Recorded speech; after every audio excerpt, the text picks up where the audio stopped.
नमस्कार दोस्तों। एक और कहानी। लोग कहते हैं कि क्या वाकई दान करने से कोई फल की प्राप्ति या उसका कोई प्रभाव या उसका कोई महत्व है क्या। तो दोस्तों, समझने वाली बात यह है कि दान में महत्व है त्याग का, वस्तु के मूल्य या संख्या का नहीं।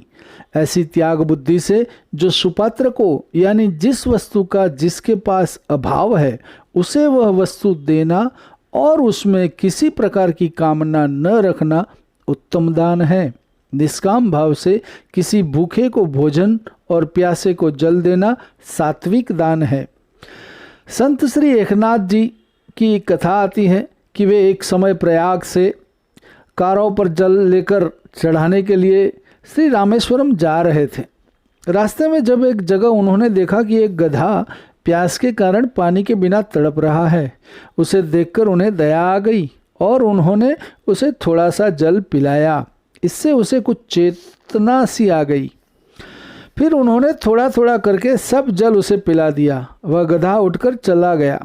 साथियों ने सोचा कि त्रिवेणी का जल व्यर्थ ही गया और यात्रा भी निष्फल ही हो गई। तब एकनाथ जी ने हंसकर कहा, भाइयों, बार बार सुनते हो भगवान सब प्राणियों के अंदर है, फिर भी ऐसे बावलेपन की बात सोचते हो। मेरी पूजा तो यहीं से रामेश्वर को पहुंची गई। श्री शंकर जी ने मेरे जल को स्वीकार कर लिया। और एक महाजन की कहानी है कि वह सदैव यज्ञ यागादि कर्मों में लगे रहते थे। उसने बहुत दान किया, इतना दान किया कि उसके पास खाने को भी कुछ न रह गया। तब उसकी स्त्री ने कहा, पास के गांव में एक सेठ रहते हैं, वे पुण्य को मोल देके खरीदते हैं, अतः आप उनके पास जाकर और अपना कुछ पुण्य बेचकर द्रव्य ले आइए, जिससे अपना कुछ काम चले। इच्छा न रहते हुए भी स्त्री के बार बार कहने पर वह जाने को उद्यत हो गया। उसकी स्त्री ने उसके खाने के लिए 4 रोटियां बनाकर साथ दे दी। वह चल दिया और उस नगर के कुछ समीप पहुंचा जिसमें वे सेठ रहते थे। वहां एक तालाब था। वहीं शौच स्नानादि कर्मों से निवृत्त होकर वह रोटी खाने के लिए बैठा कि इतने में ही एक कुतिया आई। वह वन में ब्याई थी। उसके बच्चे और वह सभी 3 दिनों से भूखे थे। भारी वर्षा हो जाने के कारण वह बच्चों को छोड़कर शहर में नहीं जा सकी थी। कुतिया को भूखी देखकर उसने उस कुतिया को एक रोटी दी। उसने उस रोटी को खा लिया, फिर दूसरी दी तो उसको भी खा लिया। इस प्रकार उसने एक एक करके 4 रोटियां कुतिया को दे दी। कुतिया रोटी खाकर तृप्त हो गई। फिर वह वहां से भूखा ही उठकर चल दिया और उस सेठ के पास पहुंचा। सेठ के पास जाकर उसने अपना पुण्य बेचने की बात कही। सेठ ने कहा, आप दोपहर के बाद आइए। उस सेठ की स्त्री पतिव्रता थी। उसने स्त्री से पूछा, एक महाजन आया है और वह अपना पुण्य बेचना चाहता है, अतः तुम बताओ कि उसके पुण्यों में से कौन सा पुण्य सबसे बढ़कर लेने योग्य है। स्त्री ने कहा, आज जो उसने तालाब पर बैठकर एक भूखी कुतिया को 4 रोटियां दी है, उस पुण्य को खरीदना चाहिए, क्योंकि उसके जीवन में उससे बढ़कर और कोई पुण्य नहीं है। सेठ कहे, ठीक है। ऐसा कहकर वो बाहर चले आए। नियत समय पर महाजन सेठ के पास आया और बोला, आप मेरे पुण्यों में से कौन सा पुण्य खरीदेंगे। सेठ ने कहा, आपने आज जो यज्ञ किया है, हम उसी यज्ञ के पुण्य को लेना चाहते हैं। महाजन बोला, मैंने तो आज कोई यज्ञ नहीं किया, मेरे पास पैसे तो थे ही नहीं, मैं यज्ञ कहाँ से करता। इस पर सेठ ने कहा, आपने जो आज तालाब पर बैठकर भूखी कुतिया को 4 रोटियां दी है, मैं उसी पुण्य को लेना चाहता हूँ। महाजन ने पूछा, उस समय तो वहाँ कोई नहीं था, आपको इस बात का कैसे पता लगा। सेठ ने कहा, मेरी स्त्री पतिव्रता है, उसी ने ये सब बातें मुझे बताई हैं। तब महाजन ने कहा, बहुत अच्छा, ले लीजिए, परंतु मूल्य क्या देंगे। सेठ ने कहा, आपकी रोटियां जितने वजन की थी उतने ही हीरे मोती तौलकर मैं दे दूंगा। महाजन ने स्वीकार किया और उसी की सम्मति के अनुसार सेठ ने अंदाज से उतने ही वजन की 4 रोटियां बनाकर तराजू के एक पलड़े पर रखी और दूसरे पलड़े पर हीरे मोती आदि रख दिए। किंतु बहुत से रत्नों के रखने पर भी वह रोटी वाला जो पलड़ा वो नहीं उठा। इस पर सेठ ने कहा, और रत्नों की थैली लाओ। जब उस महाजन ने अपने इस पुण्य का इस प्रकार का प्रभाव देखा तो उसने कहा कि सेठ जी, मैं अभी इस पुण्य को नहीं बेचूंगा। सेठ बोला, जैसी आपकी इच्छा। तदनंतर वो महाजन वहां से चल दिया और उसी तालाब के किनारे से, जहां बैठकर उसने कुतिया को रोटियां खिलाई थी, थोड़े से चमकदार कंकड़, पत्थरों तथा कांच के टुकड़ों को कपड़े में बांधकर अपने घर चला आया। घर आकर उसने वह पोटली अपनी स्त्री को दे दी और कहा, इसको भोजन करने के बाद खोलेंगे। ऐसा कहकर वो बाहर चला गया। स्त्री के मन में उसे देखने की इच्छा हुई। उसने पोटली को खोला तो उसमें हीरे, पन्ने, माणिक आदि रत्न जगमगा रहे थे। वह बड़ी प्रसन्न हुई। थोड़ी देर बाद जब वह महाजन घर आया तो स्त्री ने पूछा, इतने हीरे पन्ने कहाँ से ले आए? महाजन बोला, क्यों मजाक करती हो? स्त्री ने कहा, मजाक नहीं करती, मैंने स्वयं खोलकर देखा है, उसमें तो ढेर के ढेर बेशकीमती हीरे पन्ने भरे हैं। महाजन बोला, लाकर दिखाओ। उसने पोटली लाकर खोलकर सामने रख दी। वो उन्हें देखकर चकित हो गया। उसने इसको अपने उस पुण्य का प्रभाव समझा। फिर उसने अपनी यात्रा का सारा वृतांत अपनी पत्नी को कह सुनाया। कहने का अभिप्राय यह है कि ऐसे अभावग्रस्त आतुर प्राणी को दिए गए दान का अनंत गुना फल हो जाता है। भगवान की दया के प्रभाव से कंकड़ पत्थर भी हीरे पन्ने बन जाते हैं। इस प्रकार दिन दुखी, आतुर और अनाथ को दिया गया दान सबसे उत्तम है। किसी के संकट के समय दिया हुआ दान बहुत ही लाभकारी होता है। भूकंप, बाढ़ या अकाल आदि के समय आपदग्रस्त प्राणियों को एक मुट्ठी चना देना भी बहुत उत्तम होता है। जो विधि पूर्वक सोना, गहना, तुलादान आदि दिया जाता है उससे उतना लाभ नहीं होता जितना आपत्ति काल में दिए गए थोड़े से दान का होता है। अतः हर एक मनुष्य को आपत्तिग्रस्त, अनाथ, लूले, लंगड़े, दुखी, विधवा आदि की सेवा करनी चाहिए। कुपात्र को दान देना तामसी दान है।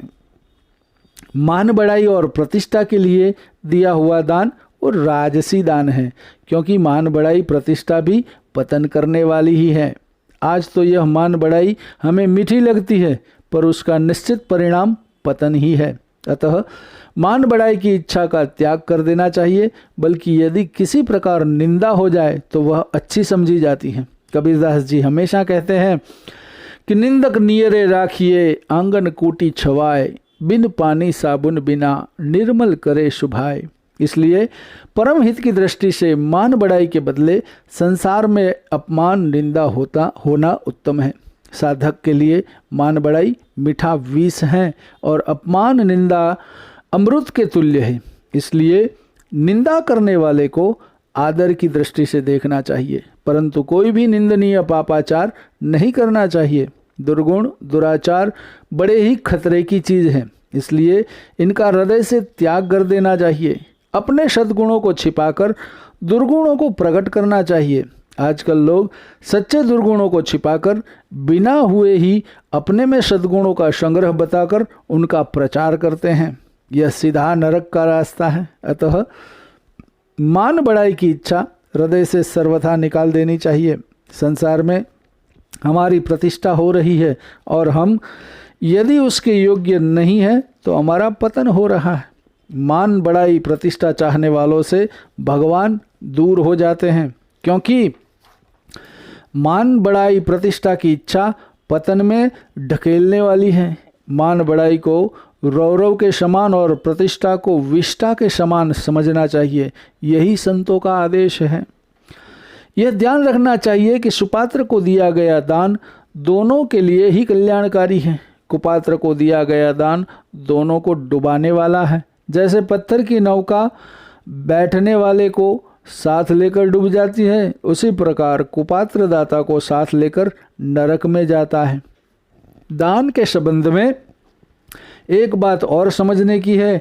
बड़े धनी पुरुष के द्वारा दिए गए लाखों रुपये के दान से निर्धन के 1 रुपये का दान अधिक महत्व रखता है, क्योंकि निर्धन के लिए 1 रुपये का दान भी बहुत बड़ा त्याग है। भगवान के यहाँ न्याय है। ऐसा न होता तो फिर निर्धनों की मुक्ति ही नहीं होती। इस विषय में एक कहानी है। एक राजा प्रजाजनों के सहित तीर्थ करने के लिए गए। रास्ते में एक आदमी नंगा पड़ा था। वह ठंड के कारण ठिठुर रहा था। राजा के साथी प्रजाजनों में एक जाट था। उसने अपनी 2 धोतियों में से एक धोती उस नंगे आदमी को दे दी। इससे उसके प्राण बच गए। जाट के पास पहनने को एक ही धोती रह गई। आगे जब वे दूर गए तो वहाँ बहुत कड़ी धूप थी, पर उन्होंने देखा कि बादल उन पर छाया करते चले जा रहे हैं। राजा ने सोचा कि हमारे पुण्य के प्रभाव से ही बादल छाया करते हुए चल रहे हैं। तदनंतर वे एक जगह किसी वन में ठहरे। जब चलने लगे तब किसी महात्मा ने पूछा, राजन, तुम्हें इस बात का पता है कि ये बादल किसके प्रभाव से छाया करते हुए चल रहे हैं? राजा कुछ भी उत्तर नहीं दे सके। तब महात्मा ने कहा, अच्छा, तुम एक एक करके यहाँ से निकलो। जिसके साथ बादल छाया करते हुए चले, इसको उसी पुण्यवान के पुण्य का प्रभाव समझना चाहिए। तब पहले राजा वहाँ से चले, फिर एक एक करके सब प्रजाजन चले, पर बादल वहीं रहे। तब राजा ने कहा, देखो तो पीछे कौन रह गया है। सेवकों ने देखा कि वहाँ एक जाट सोया पड़ा है। उसे उठाकर वे राजा के पास लाए। तब बादल भी उसके साथ साथ छाया करते चलने लगे। तब महात्मा बोले, यह इसी पुण्यवान के पुण्य का प्रभाव है। राजा ने उससे पूछा, तुमने ऐसा कौन सा पुण्य किया है? बार बार पूछने पर उसने कहा कि मैंने और तो कोई पुण्य नहीं किया। अभी रास्ते में मैंने अपनी 2 धोतियों में से एक धोती रास्ते में पड़े जाड़े से ठिठुरते हुए एक नंगे मनुष्य को दी थी।